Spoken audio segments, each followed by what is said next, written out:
Iki gihe umaze kugira inkoko 50 uba wamaze kuba umworozi nyawe, kuko inkoko 50 washaka uburyo hasigaramo inkokokazi 40 n'amasake 10, maze ukazorora amezi 5 zigatangira gutera, aho nibura icyumweru wajya uba ufite amagi 250. Ayo magi 250 yo mu cyumweru ugafataho icyumweru kimwe ukayaturaga mu buryo bwisumbuye ku bwo waturagishije aya mbere 60, maze ay'indi minsi ukaba uyagurisha akavamo ibyo kurya byo kugaburira izo nkoko muri cya gihe cy'iminsi 21, dutegereje ko aya magi 150 ya cya cyumweru cya mbere aturagwa.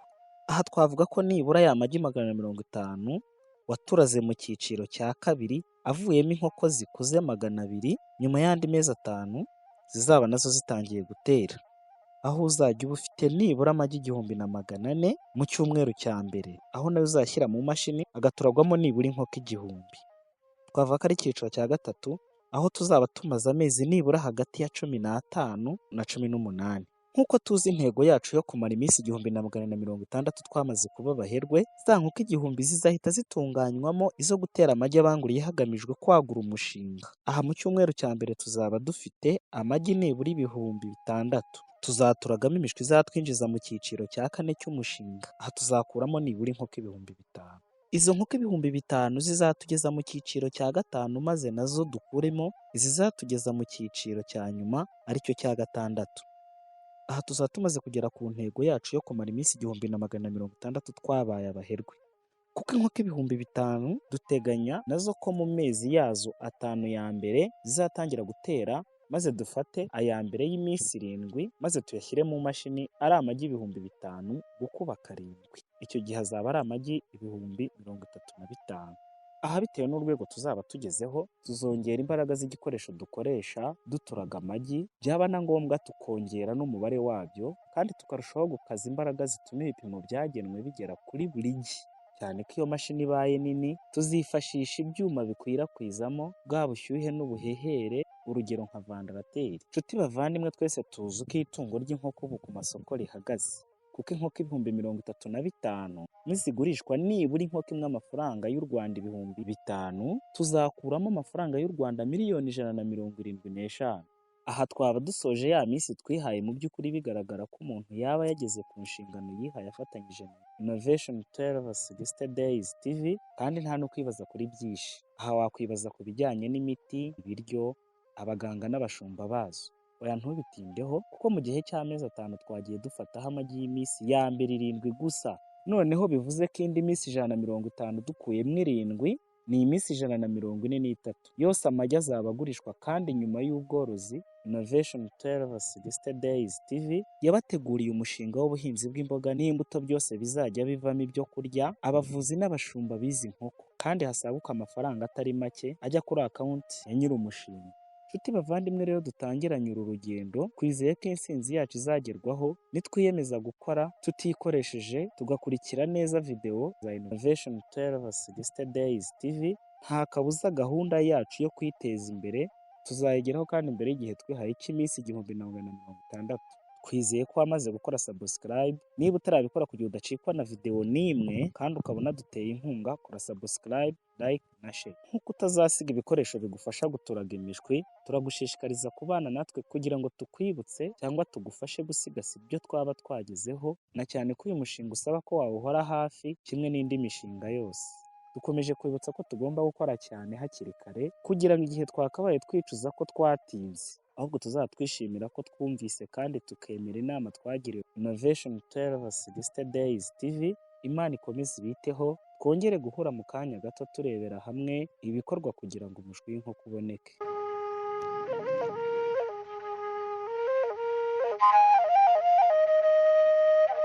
Ubusanzwe inkoko iri mu magi iba ifite ibi bipimo. Icya mbere, ubushyuhe bwa dogere Celsius hagati ya 36 na 38, n'ubuhehere hagati ya 60 na 85. Akaba ari byo Innovation 1260 Days TV yafashe, maze itangira kwereka abayikurikira uko ibi bipimo bishobora gushyirwa mu gikoresho icyo ari cyo cyose cyashobora kububika no kubucunga neza. Icyo tukacyita ubuturagiro. Impamvu y'ubu bushyuhe duhereye ku bushyuhe bwa dogere Celsius 36 na 38 Ubusanzwe ubushyuhe tugira mu kirere cyangwa mu mazu yacu ntabwo byoroshye kandi ntibisanzwe ko bugera kuri ibi bipimo. Niyo mpamvu iyo amagi atarashyirwa ahabugenewe hari ubushyuhe bwisumbuyeho ntabwo aba agatangiye kurarirwa, aho atangira urugendo rw'iminsi 21 yo kurema umushwi. Kimwe n'ubuhehere bwa 60 na 45 bifatanyiriza hamwe kurema wa mushwi kuko byose bikenerwa n'umushwi uri mu igi. Ikindi, ubu buhehere bugomba kongerwa igipimo kikaguma hejuru ya 70 mu minsi 3 ya nyuma, ni ukuvuga kuva ku munsi wa 18 amagi ageze mu ituragiro, kugira ngo igifuniko cy'igi kirusheho koroha umushwi ubashe kukimena byoroshye, hiyongereyeho umwuka mwiza wo guhumeka kuko igi naryo rirahumeka nk'uko tugiye kubibona muri videwo zikurikira.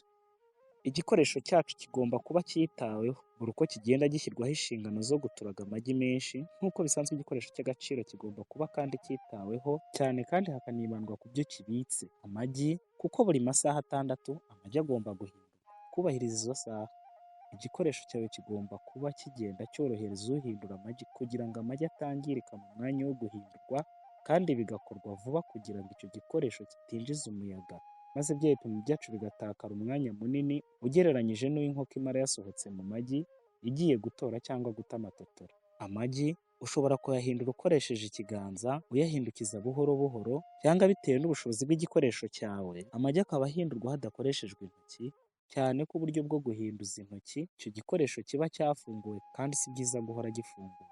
Nshuti dufatanije urugendo, ubu ni uburyo bworoshye kugira ngo imishwi iboneke, ariko igihe habaho kwirara muri iyi minsi 21 waba ukoze ikosa rikomeye rishobora kugushyira mu kaga gatuma aya magi ataguha imishwi ihagije nk'uko wari wabiteguye. Aha tugira amahirwe mu bihugu byacu hafi ya hose dufite umuriro w'amashanyarazi, kandi ntukunze kubura, n'iyo wabura ni gake gashoboka katagira icyo gatwara ya magi ari mu ituragiro. Ikindi, ahatari umuriro w'amashanyarazi cyangwa igihe ubuze, hari amatara afite ibirahure akunze kwitwa amatara y'imikono. Aya arifashishwa mu buryo buzacishwa ku Innovation 1260 Days TV, buri muntu akamenya uko akoreshwa, dore ko tuzanabereka uko akoreshwa mu gutanga ubuhehere mu magi. Aha mu cyiciro cya mbere turarebera hamwe ikintu ku kindi mu bigize igikorwa cyo guturaga imishwi, dore ko tugomba kwitondera nibura ibintu 9 bikurikira. Icya mbere, guhitamo ubwoko bwiza bwaguha amagi wifuza ko waturaga, akazaguha ubwoko bumeze neza nka se na za nyina.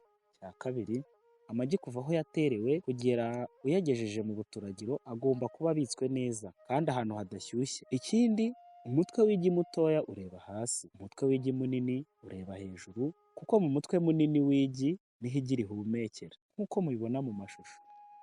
Igihe ugiye gushyira amagi mu ituragiro ryawe wateguye, ubanza kureba niba ubushyuhe n'ubuhehere bigeze ku bipimo twabonye mbere bya dogere Celsius 36 na 38 na 60 kugera kuri 80 by'ubuhehere, kugira ngo igi rikigera mu buturagiro umushwi utangire urugendo rwo kwirema mu igi. Igihe wamaze gutera imbere ukaba mu guturaga ukoresha imashini, ugomba kwitonda ukareba niba uko twabonye hejuru amagi abika umutwe munini uri hejuru, umutwe muto uri hasi, ni nako agomba gushyirwa mu mashini. Ariko ugikoresha uburyo buciriritse ayashyiraho yateguye guturagira amagi arambitse urubavu nk'uko mu cyari cy'inkoko aba ameze. Gusa uburyo bwa kabiri twise ko ari uburyo buciriritse busaba ubwitonzi mu guhindurwa kw'amagi, kuko urubavu rw'igi ruba rworoshye cyane, bigatuma kumeneka byakoroha cyane nk'uko mubibona mu mashusho. Urubavu rw'igi rworoshye cyane kurusha imitwe yaryo. Ikindi, kugira ngo